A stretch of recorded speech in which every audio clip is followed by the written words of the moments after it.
19 अगस्त को जैसे ही देवगुरु बृहस्पति के सर पर दौड़ती हुई गाड़ी अश्लेषा नक्षत्र नाम के हाईवे पर प्रवेश करेगी, सिंह राशि वालों के जीवन में कुछ ऐसे बड़े बदलाव शुरू हो सकते हैं जिनका इनको लंबे समय से इंतजार है। आने वाले 74 दिन कैसे रहने वाले हैं? क्या विदेश से जुड़ा कोई काम अचानक बन सकता है? क्या अचानक धन का बड़ा लाभ मिल सकता है? क्या शादी विवाह या प्रेम संबंधों में कोई बड़ी सफलता मिलने वाली है? क्या लंबे समय से सरदर्द बना हुआ कोई कोर्ट कचहरी का मामला अचानक आपके पक्ष में मुड़ सकता है? क्या घर बनाने या बड़ी गाड़ी लेने का आपका सपना पूरा हो सकता है? इन 74 दिनों में आपके खर्चे बढ़ेंगे या कम होंगे? और सबसे बड़ा सवाल, वो एक बड़ी चूक कौन सी है जो आपके बने बनाए काम को बिगाड़ सकती है? इन सारी बातों को जानने के लिए बने रहिए मेरे साथ वीडियो के अंत तक। नमस्कार, मैं हूं आचार्य प्रकाश दत्त और आप देख रहे हैं ज्योतिष ज्ञान शास्त्र। उम्मीद करता हूं कि महादेव की कृपा से आप सभी सकुशल होंगे। गुरु गोचर और अश्लेषा नक्षत्र 74 दिन बड़े परिवर्तन का समय, भाग्य लेने वाला है एक नया मोड़। हमारी इस विशेष श्रृंखला में सिंह राशि वाले सभी दर्शकों का हार्दिक स्वागत है। दोस्तों, जहां तक देवगुरु बृहस्पति की चाल का संबंध है तो वो पहले से ही आपकी जन्म कुंडली के 12th हाउस में कर्क राशि में गोचर कर रहे हैं, जहां से उनकी 5वीं दृष्टि 4th हाउस पर, 7वीं दृष्टि 6th हाउस पर और 9वीं दृष्टि 8th हाउस पर पड़ रही है। कॉन्सिक्वेंटली ये गोचर आपके घर परिवार, एजुकेशन, जीवन की चुनौतियां, शादी विवाह, अचानक मिलने वाले लाभ और विदेश यात्रा जैसे कई महत्वपूर्ण क्षेत्रों पर तेजी से प्रभाव डालने वाला रहेगा। अब कुछ लोगों के मन में यह प्रश्न अवश्य आ सकता है कि जब देवगुरु बृहस्पति पहले से ही कर्क राशि में गोचर कर रहे हैं और कोई राशि परिवर्तन भी नहीं हुआ, तो फिर ऐसा क्या विशेष बदलने वाला है जो सिंह राशि वालों के भाग्य को एक नया मोड़ दे सकता है? तो इस सवाल का जवाब जानने के लिए हमें अश्लेषा नक्षत्र की उन खूबियों को समझना बेहद जरूरी है जिसके कारण ये सारे परिवर्तन सिंह राशि वालों के जीवन में आने वाले हैं। तो देखिए, जहां तक अश्लेषा नक्षत्र का संबंध है तो इसके अधिदेवता नाग हैं और इसके स्वामी ग्रह बुध है और इसका सिंबल यानी चिन्ह है एक कुंडली मारे हुए सर्प का। अब इस सिंबल को जरा गौर से समझिए। जब एक सर्प कुंडली मारकर बैठा हुआ होता है तो उसका जो फन वाला हिस्सा ऊपर उठा हुआ होता है वो हमें एक्शन मोड में दिखाई देता है, जबकि उसका बाकी कुंडली मारकर बैठा हुआ हिस्सा हमें निष्क्रिय अवस्था यानी पैसिव मोड में दिखाई देता है। ठीक इसी प्रकार से अश्लेषा नक्षत्र की एक खासियत है कि इसकी जो कार्य क्षमता हमें बाहर से दिखाई देती है उसके मुकाबले इसके भीतर बहुत ही ज्यादा पोटेंशियल छुपा हुआ होता है जो वर्किंग मोड में नहीं होता। यानी जो ताकत हमें प्रत्यक्ष रूप से दिखाई देती है उससे कहीं ज्यादा ताकत इसके भीतर परोक्ष रूप में छुपी हुई होती है जो सही समय आने पर अपना रंग दिखाती है और अपना काम करती है। यही कारण है कि जब यह नक्षत्र किसी ग्रह के गोचर द्वारा एक्टिव होता है तो कठिन से कठिन परिस्थितियों में भी व्यक्ति को कोई ना कोई रास्ता दिखाई देने लग जाता है। जहां सामान्य परिस्थितियों में कोई समाधान नजर नहीं आता, वहां यह नक्षत्र कोई ऐसा रास्ता निकाल देता है जिसकी उम्मीद भी नहीं होती। अब दूसरी बात, इस नक्षत्र की सबसे बड़ी खूबी है स्ट्रैटेजी बनाने की क्षमता, यानी किसी भी काम को प्लानिंग के साथ करने की क्षमता। इसके पीछे कारण है इसके स्वामी ग्रह बुध, जो बुद्धि, तर्क, समझ और परिस्थितियों को देखकर सही रणनीति बनाने के कारक हैं। इसलिए इस नक्षत्र के अंदर किसी भी काम को करने से पहले सही स्ट्रैटेजी बनाने की क्षमता कूट कूट कर भरी होती है। अब इसकी तीसरी खूबी है पकड़े हुए काम को पूरा करना, यानी उसे अंजाम तक पहुंचाना। इस बात को भी समझ लीजिए, अश्लेषा नक्षत्र कर्क राशि की अंतिम 13 डिग्री 20 मिनट में कंप्लीट हो जाता है। यह नक्षत्र कर्क राशि से आगे वाली राशि में नहीं जाता बल्कि इसी राशि में अपना सफर पूरा कर लेता है। ठीक इसी प्रकार से इस नक्षत्र की प्रकृति भी कुछ ऐसी ही है कि जब ये किसी ग्रह गोचर के द्वारा एक्टिव होता है तो ग्रह जितने समय तक इसके ऊपर से ट्रांजिट करता है उसी दौरान ये ज्यादातर कामों को पूरा करवाने की कोशिश करता है।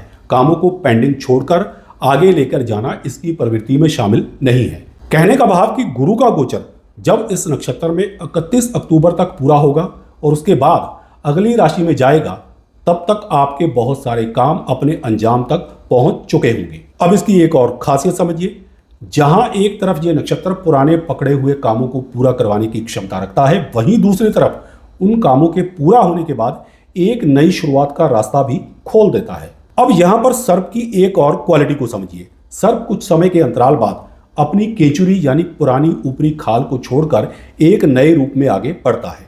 ठीक वैसे ही अश्लेषा नक्षत्र भी एक काम के पूरा होने के बाद एक नई शुरुआत का रास्ता खोल देता है। इसके अलावा बुध ग्रह के स्वामित्व के कारण इस नक्षत्र में लीडिंग क्वालिटी यानी नेतृत्व क्षमता, रहस्यमय व्यक्तित्व और व्यापारिक मामलों में अच्छी खासी सूझबूझ भी इसकी प्रमुख खूबियों में शामिल है। लेकिन इतनी सारी खूबियां होने के बावजूद भी इस नक्षत्र का एक नेगेटिव एस्पेक्ट भी है, और वो ये है इसकी शंकालु प्रवृत्ति, यानी जरूरत से ज्यादा सावधान रहने की आदत। देखिए, सर्प की एक प्रवृत्ति होती है कि वो जरा से भी शंका होने पर तुरंत अपना फन उठा लेता है और कई बार डर के कारण डंक भी मार देता है। ठीक इसी तरह से यह नक्षत्र भी व्यक्ति को कई बार जरूरत से ज्यादा शंकालु बना देता है। कॉन्सिक्वेंटली व्यक्ति दूसरे लोगों के ऊपर आसानी से विश्वास नहीं कर पाता और जरूरत से ज्यादा शंका होने पर कई बार व्यक्ति अपना भी नुकसान कर बैठता है और दूसरों का भी। प्रेडिक्शन करते वक्त मैं आपको बताऊंगा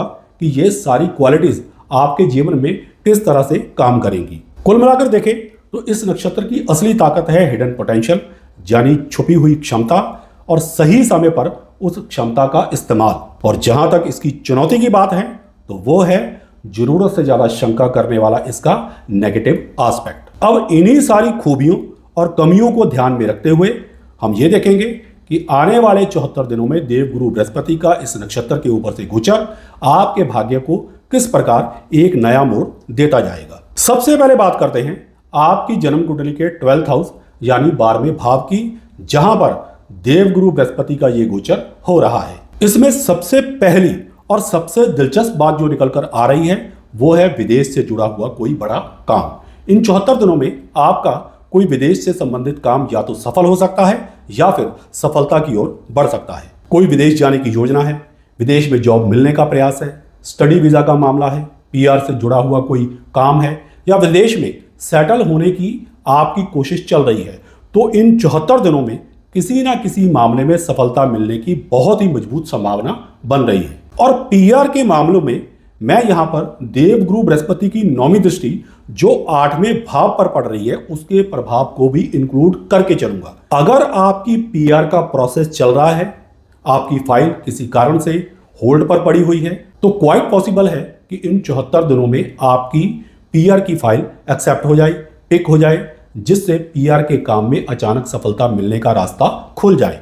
एक और खास बात है और वो ये है कि अश्लेषा नक्षत्र की हिडन पोटेंशियल वाली क्वालिटी यहां बहुत ही इंटरेस्टिंग तरीके से काम करेगी। कोई ऐसा रास्ता या ऑप्शन अचानक आपके सामने आ सकता है जो पहले आपको दिखाई ही नहीं दे रहा था। यानी विदेश से संबंधित कोई भी ऐसा मामला जो किसी भी कारण से अटका हुआ था, वहां अचानक कोई ना कोई सोल्यूशन निकल सकता है। जो लोग विदेश में घर बनाने, प्रॉपर्टी लेने या लंबे समय से विदेश में अपना फ्यूचर सेट करने की प्लानिंग कर रहे हैं, उनके लिए भी ये 74 दिनों का समय आगे बढ़ाने वाला रहेगा।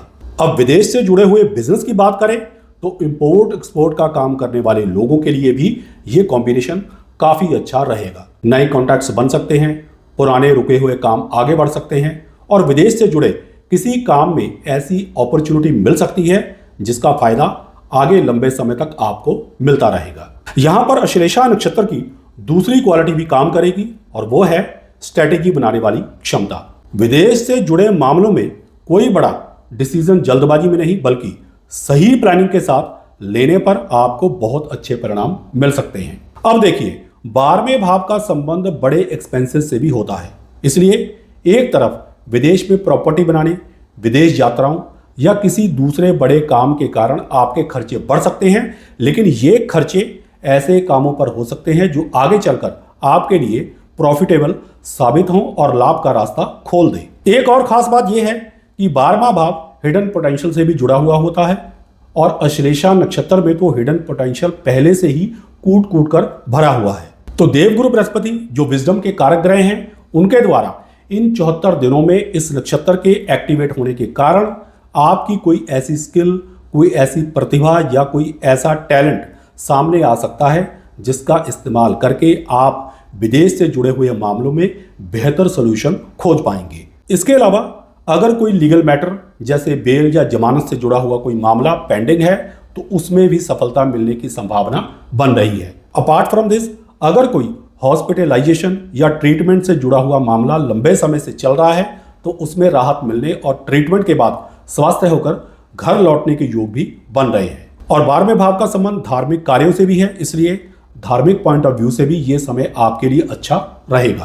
कुल मिलाकर देखें तो बेशक आपके एक्सपेंसेस बढ़ सकते हैं, लेकिन विदेश से जुड़े कई मामलों के लिहाज से ये 74 दिन आपके लिए बहुत ही अच्छे परिणाम देने वाले साबित हो सकते हैं। अब बात करते हैं देवगुरु बृहस्पति की 9वीं दृष्टि की। देखिए, देवगुरु बृहस्पति की 9वीं दृष्टि का जो फल निकल कर आ रहा है वो काफी इंटरेस्टिंग है, क्योंकि ये दृष्टि आपके 8वें भाव पर पड़ रही है और 8वां भाव खुद देवगुरु बृहस्पति की मूल राशि मीन का भाव है। साथ ही यहाँ शनिदेव का गोचर भी चल रहा है, इसलिए इन 74 दिनों में सबसे बड़ा हाईलाइट रहेगा अचानक मिलने वाले शुभ परिणाम और अचानक धन का लाभ। और क्योंकि यह दृष्टि आपके विदेश वाले भाव से आकर 8वें भाव पर पड़ रही है, इसलिए विदेश से जुड़े हुए मामलों के माध्यम से अचानक धन लाभ होने की संभावना भी काफी बढ़ जाती है। विदेश में काम करने वाले लोगों या विदेश से जुड़े बिजनेस में अचानक कोई ऐसा लाभ मिल सकता है जिसकी आपने शायद पहले उम्मीद भी ना की होगी। इसी तरह से चौथे भाव पर भी देवगुरु बृहस्पति की दृष्टि पड़ रही है, इसलिए जो लोग property dealing, property buying selling या व्हीकल सेल परचेज के कामों से जुड़े हुए हैं, उनके लिए भी यह समय अचानक मिलने वाले लाभ का रास्ता खोल सकता है। छठे भाव पर देवगुरु बृहस्पति की दृष्टि के कारण अगर कोई लीगल मैटर या पैसे के लेन देन से जुड़ा केस चल रहा है तो वहां से भी आर्थिक लाभ मिलने की संभावना बन रही है। लॉयर्स या लीगल प्रोफेशन से जुड़े लोगों को इस दौरान काफी लाभ मिल सकता है। इन सभी चीजों को जोड़कर देखें तो असली बात यही है कि 8वें भाव का अचानक लाभ वाला फैक्टर सबसे ज्यादा हाईलाइट होकर सामने आ रहा है, यानी कोई ऐसी घटना अचानक आपके साथ घट सकती है जो आपके आर्थिक हालात को आपकी उम्मीद से कहीं बेहतर दिशा में मोड़ दे। और यहां पर शनिदेव के गोचर को भी इग्नोर नहीं किया जा सकता। शनिदेव के जो शुभ फल मैंने आपको अपनी पिछली वक्री शनि गोचर वाली वीडियो में बताए थे, इन 74 दिनों के दौरान उन्हीं शुभ फलों में और ज्यादा वृद्धि देखने को मिल सकती है। बाकी अगर कोई पैतृक संपत्ति से संबंधित विवाद चल रहा है या कोर्ट में कोई केस चल रहा है तो वो भी अचानक आपके पक्ष में मुड़ सकता है और पैतृक संपत्ति मिलने की संभावना भी इन 74 दिनों में बहुत ही ज्यादा प्रबल रहेगी। यानी कुल मिलाकर ये कॉम्बिनेशन आपको ऐसा लाभ दे सकता है जो धीरे धीरे नहीं बल्कि कई मामलों में अचानक और अप्रत्याशित तरीके से आपके सामने आएगा। अब देवगुरु बृहस्पति की 7वीं दृष्टि की बात करें तो वो आपके 6ठे भाव पर पड़ रही है और यहां सबसे पहले बात होगी कोर्ट केसेस की। अगर कोई कानूनी मामला लंबे समय से चल रहा है तो इन 74 दिनों में उनमें सफलता मिलने के योग काफी प्रबल बन रहे हैं। इसके बाद जीवन की जो चुनौतियां लंबे समय से आपको परेशान कर रही थी उनमें भी धीरे धीरे राहत मिलने की संभावना है। अगर कोई ऑफिस पॉलिटिक्स चल रही थी तो उससे छुटकारा मिल सकता है और इसके अलावा नई जॉब मिलने के योग भी बन सकते हैं। हेल्थ की बात करें तो जैसा कि मैंने पहले भी बताया है, अगर कोई बीमारी लंबे समय से परेशान कर रही है तो उससे राहत मिलने और उससे बाहर निकलने का रास्ता बनने की भी संभावना प्रबल है। इसी के साथ साथ अगर कोई ऋण या लोन से जुड़ा हुआ मामला चल रहा है तो उसमें भी समाधान मिलने के योग बन रहे हैं। बात करते हैं विद्यार्थियों की, तो जो विद्यार्थी कॉम्पिटिटिव एग्जाम की तैयारी कर रहे हैं, अगर इन 74 दिनों में उनका कोई एग्जाम आता है तो सही प्रेपरेशन के कारण उसमें सफलता मिलने के योग काफी अच्छे रहेंगे। और जैसा कि मैंने पहले बताया कि जो लोग लीगल प्रोफेशन से जुड़े हुए हैं जैसे लॉयर वगैरह, उनके लिए भी इन 74 दिनों में लाभ के अवसर काफी बढ़ सकते हैं। वैसे बाकी लोगों को भी लाभ मिलेगा। कुल मिलाकर 6ठे भाव पर पड़ रही इस दृष्टि का सबसे मजबूत परिणाम रहेगा चुनौतियों पर जीत, कानूनी मामलों में सफलता और विपरीत परिस्थितियों को अपने पक्ष में मोड़ने की क्षमता। अब बात करते हैं देवगुरु बृहस्पति की 5वीं दृष्टि की, जो आपके 4थे भाव पर पड़ रही है और यहां से सबसे बड़ी इंटरेस्टिंग बात निकलकर आ रही है। देखिए, जब 12वें और 4थे भाव का संबंध देवगुरु बृहस्पति जैसे शुभ ग्रह के माध्यम से बनता है तो एक तरह का 2 वे ट्रैफिक खुल जाता है, यानी देश से जाकर विदेश में बसने का भी और विदेश से वापस आकर अपने वतन में बसने का योग भी एक्टिवेट हो जाता है। इसलिए सिंह राशि के जो लोग विदेश में जाकर सेटल होना चाहते हैं उनके लिए विदेश में सेटलमेंट का रास्ता खुल सकता है और जो लोग विदेश से वापस आकर अपने देश में सेटल होना चाहते हैं उनके लिए भी परिस्थितियां अनुकूल बन सकती हैं। घर, प्रॉपर्टी और व्हीकल से जुड़े मामलों में भी अच्छे परिणाम मिल सकते हैं। घर बनाने, घर खरीदने या व्हीकल लेने की प्लानिंग यदि आप कर रहे हैं तो इन 74 दिनों में उस दिशा में आगे बढ़ने का अवसर मिल सकता है। अगर माता के स्वास्थ्य को लेकर किसी प्रकार की परेशानी चल रही है तो उसमें भी सुधार होने की संभावना है, और अगर माता के साथ किसी प्रकार का आपका मतभेद चल रहा है तो वो भी दूर हो सकता है। बाकी जैसा कि मैं पहले बता चुका हूं कि जो लोग प्रॉपर्टी और व्हीकल के काम से जुड़े हुए हैं उनको इन दिनों में धन का लाभ ज्यादा हो सकता है, यानी सेल परचेज का काम। इसके अलावा यदि आप लंबे समय से घर बनाने की सोच रहे हैं, घर में रेनोवेशन या किसी तरह का स्ट्रक्चर वर्क करवाने की प्लानिंग कर रहे हैं, या फिर कोई नया घर लेने की योजना बना रहे हैं तो उसमें सफलता मिलने की भी संभावना बढ़ चढ़कर रहेगी। इसी के साथ साथ यदि आप कोई अपना घर बेचना चाहते हैं या कोई गाड़ी बेचने की प्लानिंग कर रहे हैं तो उसमें भी सफलता मिल सकती है, और अगर कोई मकान किराए पर देना चाहते हैं तो उसमें भी सफलता मिलने के योग बन रहे हैं। कुल मिलाकर देखें तो चौथे भाव पर देवगुरु बृहस्पति की यह दृष्टि घर, प्रॉपर्टी और सेटलमेंट से जुड़े हुए मामलों में आपके लिए अच्छे रास्ते खोलने वाली साबित होगी। अब बढ़ते हैं उन स्पेशल बेनिफिट्स की तरफ जो बुध ग्रह की इन्वॉल्वमेंट के कारण आपको इन 74 दिनों में मिलने वाले हैं। देखिए, क्योंकि अश्लेषा नक्षत्र के स्वामी ग्रह बुध हैं, इसलिए इन 74 दिनों के दौरान बुध ग्रह भी एक्टिव मोड में रहेंगे। कॉन्सिक्वेंटली आपकी जन्म कुंडली के 2 धन भाव इन 74 दिनों में बहुत ही शुभ फल देने की स्थिति में रहेंगे। बुध ग्रह आपकी कुंडली के 11वें भाव यानी लाभ स्थान और दूसरे भाव यानी धन स्थान के स्वामी है, इसलिए दो धन भावों के एक्टिव होने से धन लाभ के अवसर काफी ज्यादा बढ़ सकते हैं, और साथ ही 8वें भाव का प्रभाव भी जुड़ा हुआ है, इसलिए अचानक धन लाभ मिलने की संभावना भी काफी प्रबल रहेगी। कुटुंब यानी पारिवारिक मामलों में अगर कोई मसला चल रहा है तो उसे सुलझाने की कोशिश यदि आप कर रहे हैं तो उसमें भी सफलता मिल सकती है। बड़े भाई बहनों और मित्रों का सहयोग भी आपको मिलेगा, संबंध बेहतर होंगे और आपका नेटवर्क भी पहले से ज्यादा मजबूत होगा, यानी आपका जान पहचान का सर्कल जो है वो अच्छा बनेगा। नौकरी पेशा लोगों की बात करें तो नौकरी पेशा लोगों को इंक्रीमेंट, प्रमोशन या आय में बढ़ोतरी के अवसर मिल सकते हैं। वहीं जो लोग बिजनेस करते हैं उनके व्यापार में ग्रोथ देखने को मिलेगी। और सबसे खास बात, आपकी कोई ऐसी विश जो लंबे समय से अधूरी पड़ी हुई है इन 74 दिनों में पूरी होने का रास्ता भी खुल सकता है, यानी आपकी कोई बड़ी इच्छा पूरी हो सकती है। अब कुछ विशेष अवधियों यानी तारीखों को भी नोट कर लीजिए जो इस ट्रांजिट के दौरान देवगुरु बृहस्पति की D9 चार्ट में बन रही स्थिति के आधार पर अलग अलग समय पर आपको अलग अलग प्रकार के लाभ दिलवा सकती है। एक बात मैं पहले ही स्पष्ट कर देता हूं कि यहां जिस D9 चार्ट के आधार पर मैं आपको प्रेडिक्शन कर रहा हूं वो इस ट्रांजिट के अनुसार बन रहा D9 चार्ट है। पहली अवधि नोट कीजिए, वो है 19 अगस्त से लेकर 3 सितंबर तक पूरे 16 दिन। इस दौरान देवगुरु बृहस्पति D9 चार्ट के अनुसार धनु नवांश में रहेंगे और धनु राशि आपकी कुंडली के 5वें भाव में पड़ती है। कॉन्सिक्वेंटली इस अवधि में एजुकेशन, संतान, प्रेम संबंध और शेयर मार्केट से जुड़े हुए मामलों में अच्छे परिणाम आपको मिल सकते हैं। विद्यार्थियों की पढ़ाई में आ रही अड़चनें दूर होंगी।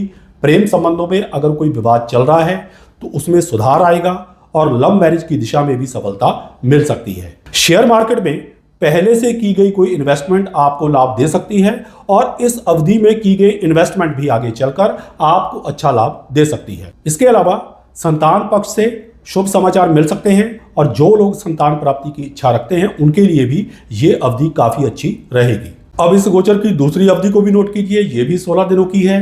ये शुरू होगी 4 सितंबर को और खत्म होगी 19 सितंबर को। इस दौरान देवगुरु बृहस्पति D9 चार्ट के अनुसार मकर नवांश में रहेंगे और मकर राशि आपकी कुंडली के 6ठे भाव में पड़ती है। Consequently court cases, legal matters, health, ऋण, रोग और शत्रु से जुड़ी परेशानियों से आपको राहत मिलने के योग बनेंगे। अगर कोई कोर्ट केस चल रहा है तो स्थिति आपके पक्ष में बन सकती है।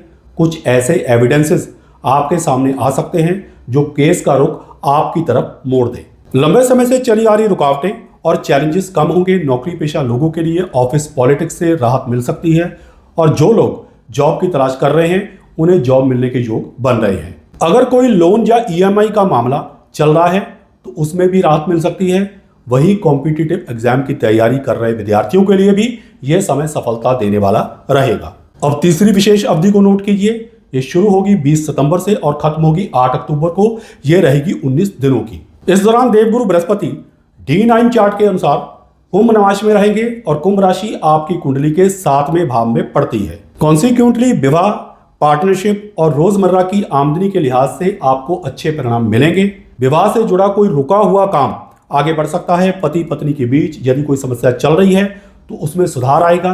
बिजनेस पार्टनरशिप में भी चल रहे मतभेद दूर हो सकते हैं और नई पार्टनरशिप शुरू करने के लिहाज से भी ये समय आपके लिए अच्छा रहेगा। इसी के साथ साथ यदि आप अपने प्रेम संबंधों को विवाह में बदलना चाहते हैं तो उस दिशा में भी सफलता मिलने की संभावना रहेगी। अपार्ट फ्रॉम दिस, आपकी डेली इनकम में बढ़ोतरी हो सकती है और लोगों के बीच आपकी पब्लिक इमेज भी पहले की अपेक्षा में बेहतर बन सकती है। अब अंतिम 23 दिनों की अवधि को भी नोट कर लीजिए। ये 9 अक्टूबर से शुरू होकर 31 अक्टूबर तक रहेगी। इस दौरान देवगुरु बृहस्पति D9 चार्ट के अनुसार मीन नवांश में रहेंगे और मीन राशि आपकी कुंडली के 8वें भाव में पड़ती है, जहां शनि देव का गोचर भी चल रहा है। इसलिए सबसे पहले तो जो शुभ फल मैंने आपको अपनी पिछली वीडियो यानी शनि गोचर वाली वीडियो में बताए थे, उन फलों में आपको इस अवधि के दौरान विशेष रूप से वृद्धि देखने को मिल सकती है। इसके अलावा अचानक कोई बड़ा धन का लाभ आपको मिल सकता है, कोई रुका हुआ पैसा वापस मिल सकता है, इंक्रीमेंट वगैरह मिल सकता है, या कोई पुराना एरियर या बकाया पेमेंट आपके हाथ में आ सकती है। यानी इन अंतिम 23 दिनों में 8वें भाव की इन्वॉल्वमेंट के कारण इस अवधि की सबसे खास बात रहेगी अचानक मिलने वाला आर्थिक लाभ। इसलिए इन चारों अवधियों को विशेष रूप से नोट करके रखिए। इन अवधियों में इस प्रकार की विशेष और लाभ देने वाली घटनाएं आपके जीवन में घटित होने की संभावना काफी प्रबल रहेगी। लेकिन हर गोचर के कुछ प्रिकॉशंस यानी सावधानियां भी होती हैं, उनका भी आपको ध्यान रखना पड़ेगा। तो सबसे बड़ी सावधानी वाली बात आपके लिए यह निकल कर आ रही है कि नौकरी के मामले में जल्दबाजी में कोई भी फैसला ना ले। हालांकि देवगुरु बृहस्पति का गोचर और जैसा कि मैंने अपनी पहली वीडियो में बताया था, शनि गोचर भी आपकी फेवर में है, लेकिन फिर भी जिन लोगों की जन्म कुंडली में शनि या बृहस्पति की स्थिति बहुत अच्छी नहीं है, उनके ऊपर इस दौरान थोड़ा प्रेशर बना रह सकता है। इसलिए जल्दबाजी में आकर नौकरी छोड़ने का डिसीजन बिल्कुल भी ना लें। जब तक आपके हाथ में दूसरी नौकरी ना आ जाए तब तक अपनी वर्तमान नौकरी को छोड़ने से बचें। दूसरी बात, ऑफिस पॉलिटिक्स का हिस्सा ना बने। इधर उधर की सुनी सुनाई बातों पर ज्यादा विश्वास करके अपने मन को परेशान करने की बजाय अपने काम पर फोकस रखिए। जहां तक उपायों का संबंध है तो निर्विवादित रूप से आपके लिए देवगुरु बृहस्पति का मंत्र ओम ब्रीम बृहस्पते नमः अत्यंत कल्याणकारी रहेगा। यदि संभव हो तो हर रोज सुबह स्नान के पश्चात पूर्व या उत्तर दिशा की ओर मुख करके इस मंत्र की एक माला का जाप अवश्य करें, और यदि हर रोज संभव ना हो तो कम से कम बृहस्पतिवार के दिन इसका जाप अवश्य करें। इसी के साथ साथ अश्लेषा नक्षत्र और इसके स्वामी ग्रह बुध के परिणामों को और भी बेहतर करने के लिए बुध ग्रह के गायत्री मंत्र ओम चंद्र पुत्राया विद्महे रोहिणी प्रियाया धीमहि तनो बुध प्रचोदयात का नियमित रूप से जाप करना भी आपके लिए लाभकारी रहेगा। अपार्ट फ्रॉम दिस, देवगुरु बृहस्पति की कृपा प्राप्त करने के लिए गुरुजनों, ब्राह्मणों, विद्वान व्यक्तियों, कुल पुरोहित और मंदिर के पुजारी का सम्मान करें। एंड बुधवार के दिन छोटी कन्याओं को मीठा खिलाएं और बृहस्पतिवार के दिन गुरुजनों तथा अन्य सम्मानित व्यक्तियों को मिष्ठान खिलाएं। इन उपायों को कर लेने से इस गोचर के परिणाम आपको और भी ज्यादा बढ़ चढ़कर मिलेंगे। अब वीडियो के अंत में मैं आप सभी लोगों के साथ एक विशेष सूचना साझा करना चाहता हूं। जैसा कि मैंने मनोकामना पूर्ति दीक्षा का क्रम प्रारंभ किया हुआ है, यदि आप अपने जीवन में भौतिक तथा आध्यात्मिक दोनों प्रकार की उन्नति के लिए मुझसे ये दीक्षा लेकर मंत्र का जाप करना चाहते हैं तो हमारे ऑफिस के व्हाट्सएप नंबर पर संपर्क कर सकते हैं। इस विषय में और अधिक जानकारी के लिए मेरे चैनल पर पहले से अपलोड की गई वीडियो अपने भाग्य के योद्धा बनो अवश्य देखें। अगर इस वीडियो को देखने के बाद आपका अंतर्मन आपको दीक्षा लेने के लिए प्रेरित करे तो हमारे व्हाट्सएप नंबर पर केवल यस लिखकर भेज दे। आपको दीक्षा से संबंधित पूरी प्रक्रिया और आवश्यक जानकारी भेज दी जाएगी। आशा करता हूं कि वीडियो में दी गई जानकारियां आपके लिए लाभकारी सिद्ध होंगी और मुझे पूर्ण विश्वास है कि देवगुरु बृहस्पति का ये 74 दिनों का गोचर आपके भाग्य को एक नई दिशा देने में सफल साबित होगा। दोस्तों, अगर आपको हमारी ये वीडियो पसंद आई हो तो इसे लाइक करें, शेयर करें, हमारे चैनल ज्योतिष ज्ञान शास्त्र को सब्सक्राइब करें और साथ में बेल आइकन को दबा दें ताकि हमारी हर नई वीडियो की नोटिफिकेशन आप तक सही समय पर पहुंचती रहे। जल्दी मिलूंगा अगली वीडियो में कन्या राशि के विश्लेषण के साथ।